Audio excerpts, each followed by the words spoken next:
Oke, bertemu lagi dengan saya Ignatius Aryono Putranto. Kali ini saya mau membahas mengenai pengendalian internal menurut Koso. Ini adalah konsep dasar dari pengendalian internal Koso dan memang sudah ada pembaruannya dari konsep pengendalian internal menurut Koso, tetapi dari bukunya Hall ini minimal kita bisa memahami dulu konsep dasar awal dari pengendalian internal Koso itu seperti apa sebelum nanti kita update dengan pembaruannya. Nah, secara konseptual pengendalian internal Koso itu dibagi menjadi 5 komponen: control environment ya, lingkungan pengendalian, kemudian risk assessment atau penilaian risiko, information and communication, monitoring dan control activities. Ini 5 komponen utama. Nah, untuk versi yang terbaru itu Koso ERM, Enterprise Risk Management. Jadi pada konsep yang baru dari Koso sudah ditambahkan komponen-komponen yang lebih detail terkait dengan risk assessment. Oke, kita akan coba lihat satu persatu secara sekilas saja. Yang pertama, lingkungan pengendalian. Hall menyebutkan bahwa the control environment is the foundation for the other four control components. Ya, jadi dari kelima komponen ini yang menjadi dasar, yang menjadi pondasi dari pengendalian internal adalah lingkungan pengendalian. Kenapa?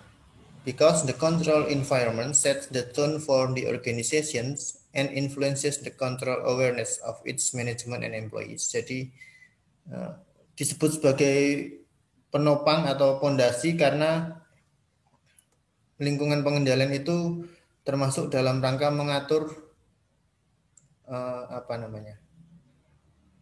tingkatan kesadaran dari organisasi ya, terkait dengan pengendalian. Jadi istilahnya dalam konsep lingkungan pengendalian ini orang-orang dalam organisasi itu harus aware dulu terhadap pengendalian. Ini yang menjadi dasarnya. Baru nanti akan berpengaruh atau berdampak ke komponen-komponen lainnya. Nah, ada beberapa elemen dari lingkungan pengendalian, yaitu yang pertama adalah integritas dan nilai-nilai etis dari manajemen. Jadi sekarang ini memang etika itu tidak bisa kita lepaskan, termasuk dalam dunia organisasi bisnis juga. Dan ketika tadi kita melihat bahwa control environment menjadi dasar dari komponen lainnya, maka di sini yang akan disasar adalah manusianya. Ya. Maka yang pertama elemen dari lingkungan pengendalian adalah integritas. Seberapa integritas dan seberapa etis manajemen dari suatu organisasi. Kemudian yang kedua adalah struktur organisasi. Yang ketiga partisipasi dari Dewan Komisaris dan Komite Audit. Ya. Bisa salah satunya, bisa dua-duanya. Kemudian yang ketiga, yang keempat adalah terkait dengan filosofi manajemen dan gaya operasinya, karena setiap manajemen dalam setiap organisasi tentu punya filosofi yang berbeda-beda. Tetapi tentu itu bukan menjadi suatu masalah. Yang penting adalah bahwa manajemen itu juga aware terhadap pengendalian. Kemudian yang kelima, prosedur terkait dengan pendelegasian tanggung jawab dan otoritas. Jadi bagaimana nanti manajemen itu mendelegasikan tanggung jawabnya, itu yang menjadi fokus dari lingkungan pengendalian. Kemudian bagaimana manajemen menggunakan metode-metode tertentu dalam melakukan pengukuran kinerja. Kemudian ada juga faktor-faktor eksternal terkait dengan lembaga yang membuat peraturan. Ya. Kemudian juga yang poin terakhir, elemen dari lingkungan pengendalian adalah kebijakan-kebijakan dan praktek-praktek yang dilakukan oleh organisasi dalam mengelola sumber daya manusianya. Ini yang menjadi elemen-elemen dari lingkungan pengendalian. Dari sini kita bisa melihat bahwa memang yang menjadi fokus dari control environment adalah konsep-konsep dasar dulu terkait dengan organisasi. Sehingga harapannya ketika kita masuk ke ranah lingkungan pengendalian, ya kita bisa melihat apakah manajemen organisasi dan karyawan di dalamnya itu sudah memiliki kesadaran terhadap pengendalian atau belum. Kemudian komponen yang kedua adalah penilaian risiko atau risk assessment. Hall mengatakan bahwa organization must perform a risk assessment to identify, analyze, and manage risk relevant to financial reporting. Jadi dalam konsep apapun risiko itu akan selalu dibahas. Kenapa? Karena risiko inilah yang akan rutin dihadapi oleh perusahaan. Maka dalam komponen pengendalian internal yang kedua terkait dengan penilaian risiko, setiap organisasi itu harus mampu menilai, mengidentifikasi, ya, mengelola risiko yang tentunya akan dihadapi oleh perusahaan. Tentu risiko yang dihadapi bisa berbeda-beda kan gitu ya, tergantung dari bidang usahanya, tergantung bagaimana skalabilitas perusahaannya, apakah perusahaan kecil, menengah atau besar, dan masih banyak faktor yang lainnya. Nah, kemudian risk can arise from some circumstances. Ya, jadi risiko-risiko itu bisa muncul dari mana saja. Ada banyak hal yang bisa menyebabkan munculnya risiko. Yang pertama, changes in operating environment that impose new or change competitive pressure on the firm. Jadi penyebab yang pertama itu risiko bisa muncul ketika adanya perubahan-perubahan yang terjadi dalam lingkungan operasional perusahaan yang menyebabkan adanya tekanan-tekanan yang baru. Jadi misalnya seperti sekarang ini, ya, ketika sudah mulai menggunakan teknologi informasi secara masif, perusahaan-perusahaan kan dituntut untuk menggunakan teknologi agar tidak tertinggal. Nah, ini bisa menyebabkan pressure atau tekanan yang baru. Dari sinilah nanti akan ada muncul beberapa risiko. Yang kedua, risiko juga muncul dari karyawan baru konteksnya. New personnel who have a different or inadequate understanding of internal control. Jadi konteksnya adalah kalau kita sebagai karyawan yang baru, otomatis kan kita belum memiliki pemahaman yang memadai tentang pengendalian internal dari suatu perusahaan yang kita, tempat di mana kita bekerja. Nah, maka munculnya karyawan yang baru ini bisa memunculkan risiko yang baru, ya, karena mereka pasti belum memahami secara memadai gitu kan bagaimana internal control di perusahaan itu. Berarti gimana nanti cara mengatasinya? Ya berarti perusahaan harus selalu memberikan edukasi, memberikan training terutama kepada karyawan-karyawan yang baru. Karyawan yang lama juga tetap perlu di training ya untuk menjaga kompetensi mereka. Kemudian yang ketiga, risiko itu juga bisa muncul dari sistem informasi yang baru, new or re-engineered information systems that affect transaction processing. Ada kalanya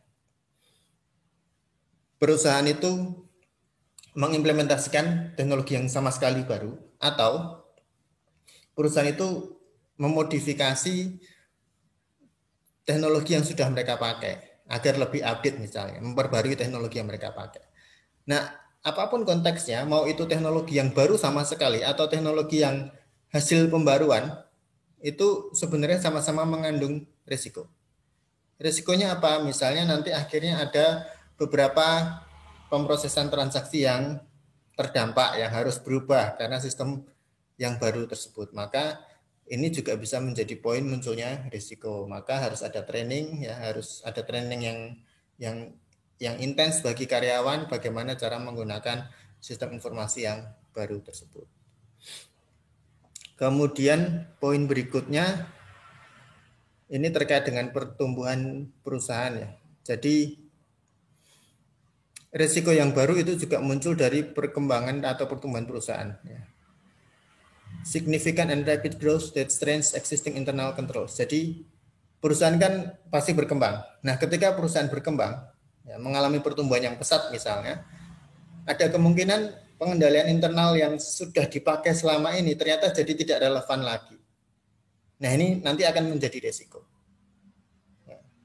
Solusinya bagaimana ya? Solusinya perusahaan bisa memodifikasi ya, melakukan modifying principle, ya, melakukan perbaikan atau perubahan-perubahan pada pengendalian internalnya. Intinya jangan sampai nanti pengendalian internal menjadi tidak applicable, tidak dapat dilaksanakan karena perusahaan mengalami perkembangan atau pertumbuhan yang signifikan.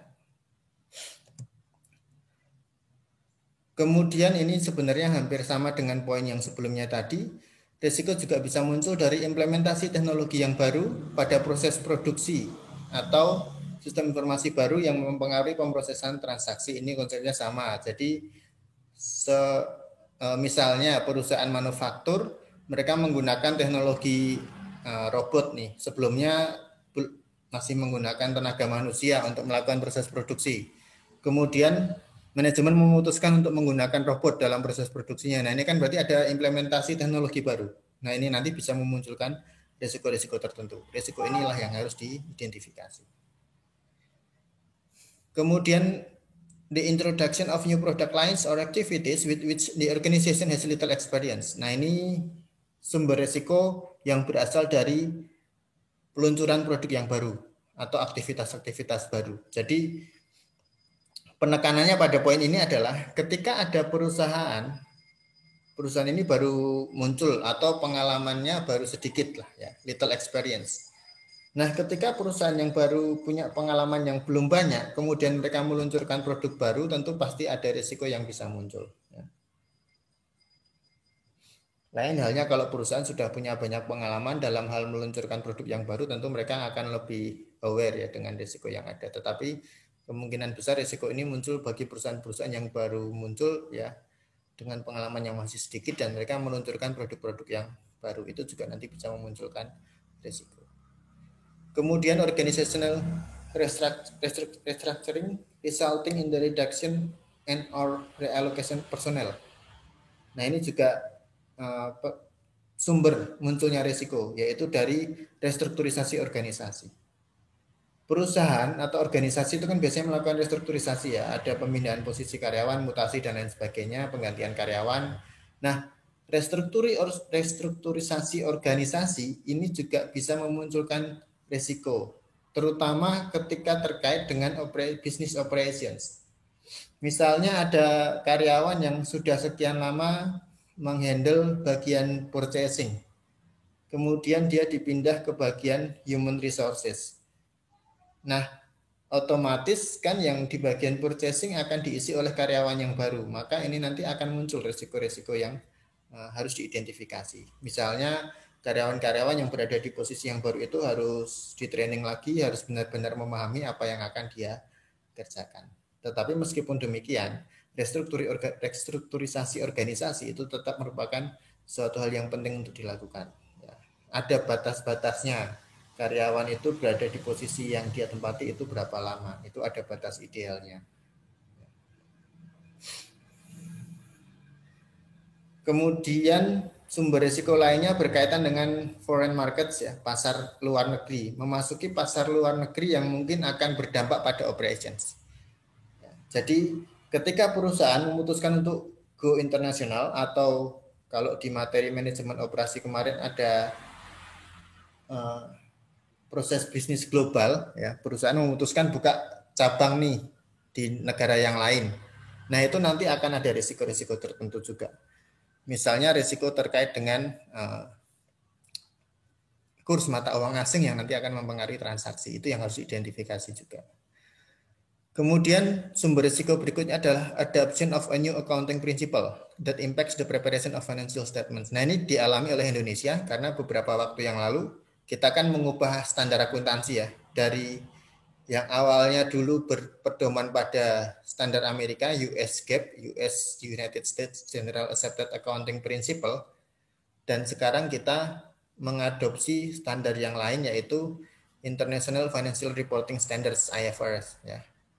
Perubahan standar akuntansi acuan dari US GAAP ke IFRS ini memunculkan risiko. Yang terjadi waktu itu adalah perusahaan kelabakan ketika harus membuat laporan keuangan. Kenapa? Karena sebelumnya kan patokannya US GAAP.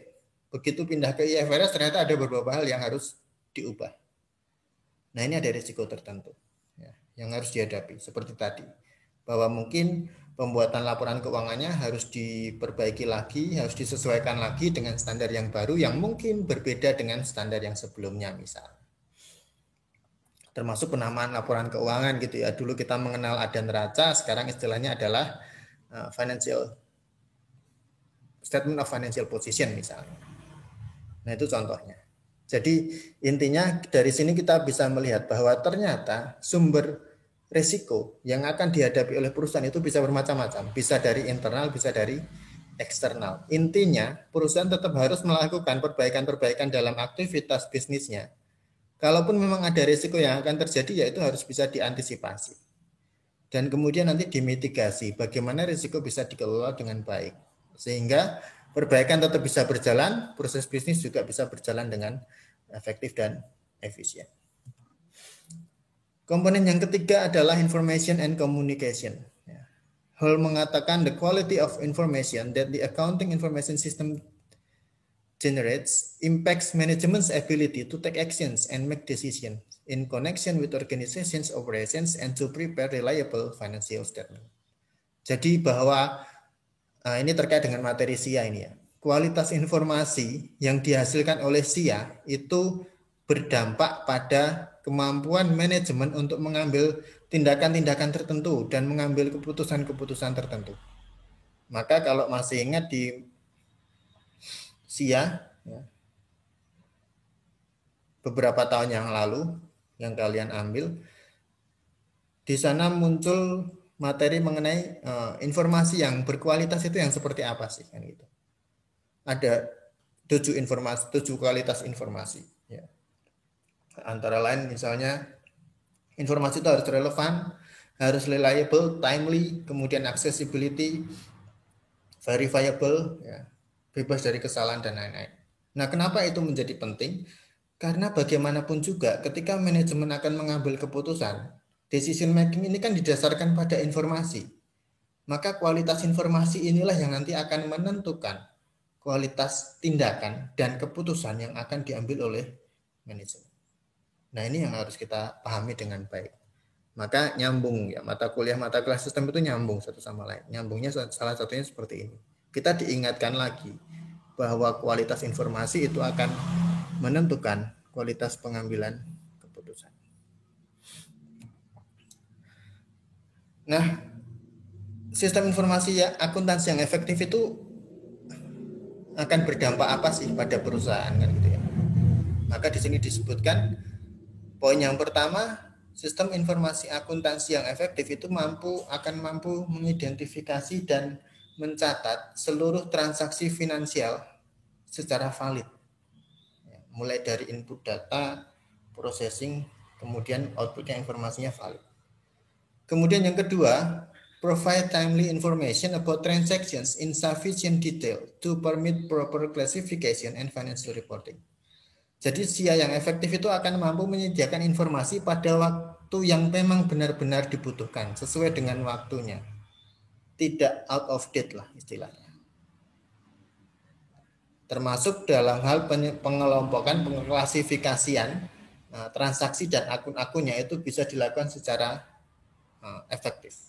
Sehingga nanti pelaporan keuangan bisa dilaksanakan dengan lebih baik tentunya. Kemudian yang ketiga, SIA yang efektif itu akan secara akurat mampu mengukur nilai finansial dari transaksi yang terjadi, sehingga kemudian dapat dimasukkan secara tepat juga ke laporan-laporan keuangan. Jadi kalau SIA-nya malah bisa menginput jurnal yang salah, nah ini yang bahaya kan gitu ya.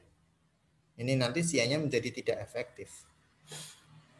Kemudian poin yang berikutnya, SIA yang efektif itu dapat secara akurat merekam transaksi pada periode di mana transaksi itu terjadi. Jadi misalnya hari ini ada transaksi, langsung dicatat oleh sistem, ya langsung direcord, posting, valid, datanya akurat, maka postingnya selesai, laporan keuangan jadi. Nah, itu adalah beberapa manfaat yang bisa diambil ketika SIA dalam perusahaan itu efektif. Oke, kemudian komponen berikutnya adalah monitoring. Monitoring is the process by which the quality of internal control, design, and operation can be assessed. Jadi monitoring itu istilah padanannya kalau di bahasa Indonesia pemantauan gitu ya. Jadi intinya adalah bagaimana menilai kualitas dari pengendalian internal, baik desain maupun pelaksanaannya. Jadi sekali lagi yang harus diingat, internal control itu tidak hanya berhenti pada desainnya saja, tetapi juga harus diimplementasikan. Nah, monitoring kalau menurut KOSO itu bisa dilakukan dengan dua cara. Prosedur terpisah, separate procedure, atau ongoing activities. Nah, ini yang separate procedure. Prosedur yang terpisah itu konteksnya adalah auditor internal misalnya nanti akan memantau bagaimana aktivitas yang terjadi dan prosedur pengendalian internalnya secara terpisah satu sama lain. Jadi nanti auditor internal itu akan mengumpulkan bukti-bukti ya terkait dengan pengendalian. Jadi dikumpulkan melalui pengujian pengendalian, kemudian nanti dianalisis, terus hasilnya dikomunikasikan. Apakah pengendalian internalnya kuat atau lemah. Jadi pengendalian internal terpisah dengan aktivitasnya. Itu cara yang pertama. Nah, cara yang kedua bisa jadi menggunakan model ongoing activities. Jadi pemantauan pengendalian internal itu dilakukan dengan mengintegrasikan seluruh modul komputer yang digunakan, seluruh modul sistem yang digunakan, kemudian dijalankan pada saat terjadinya aktivitas sehari-hari. Sehingga nanti bisa langsung dilihat apakah pengendalian internalnya kuat atau tidak, efektif atau tidak. Jadi ada dua model seperti itu. Bisa dengan cara yang terpisah, ya dipisah antara pengendalian internal dengan aktivitasnya. Kalau terpisah berarti dikumpulkan buktinya kemudian diuji. Kalau ongoing atau dijadikan satu dengan aktivitasnya, berarti pengendalian internal diuji secara bersamaan ketika aktivitas itu terjadi.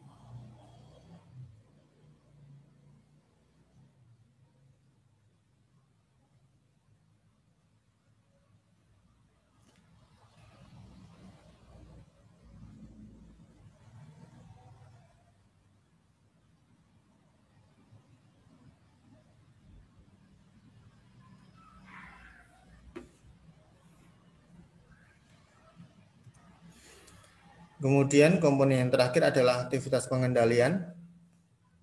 Control activities are policy and procedures used to ensure that appropriate actions are taken to deal with the organization's identified risk. Jadi aktivitas pengendalian itu adalah kebijakan dan prosedur yang digunakan untuk memastikan bahwa tindakan-tindakan yang tepat itu diambil untuk mengidentifikasi risiko.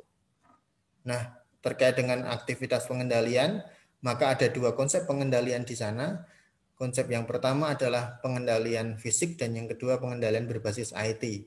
Pengendalian physical control ini berkaitan dengan bagaimana manusia itu berperilaku dalam menggunakan sistem informasi. Ya, maka ada beberapa aktivitas di sana, verifikasi independen, authorization transaksi, pemisahan tugas, supervisi, accounting, records, access control. Kemudian kalau pengendalian IT itu ada dua macam, pengendalian umum dan pengendalian aplikasi. Pengendalian aplikasi ini spesifik ya konsepnya ya. Jadi misalnya ketika kita menginput data ke dalam software, ya, kemudian nanti data itu diposting ke jurnal, maka harus dicek apakah angkanya benar atau tidak.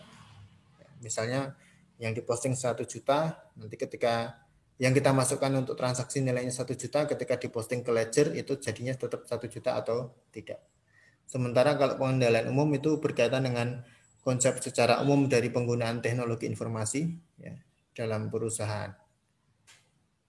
Nah, untuk pengendalian fisik ada independent verification, ada supervision dan segregation of duties. Ini yang biasa kita sudah pahami.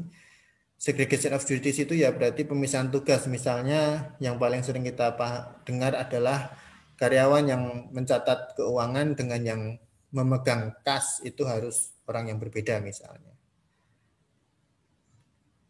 Kalau ternyata perusahaan tidak mampu melakukan pemisahan tugas karena dia memiliki jumlah sumber daya manusia yang terbatas dan tidak memungkinkan untuk menambah personel karena perusahaan kecil, maka bisa dilakukan supervisi yang ketat. Berarti ada pemantauan dari supervisornya secara rutin. Nah, kira-kira itu yang bisa saya sampaikan terkait dengan internal control. Terima kasih bagi yang sudah menyimak videonya. Nanti akan kita bahas berikutnya mengenai governance of IT. Sampai bertemu di video berikutnya.